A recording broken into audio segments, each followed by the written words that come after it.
اگر نماز کے دوران وضو ٹوٹ جائے، اگر نماز میں وضو ٹوٹ جائے تو کیا کریں؟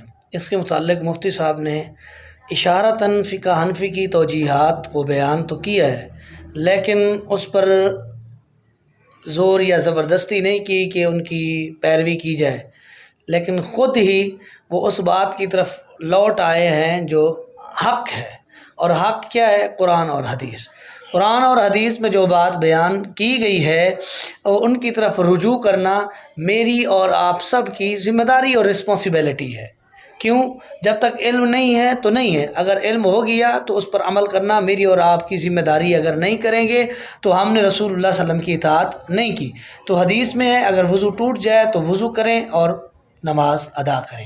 جو فقہ حنفی کی توجیحات ہیں بھی کیسے کرنا ہے، کیا کرنا ہے، یہ توجیحات قرآن و حدیث سے نہیں ملتی۔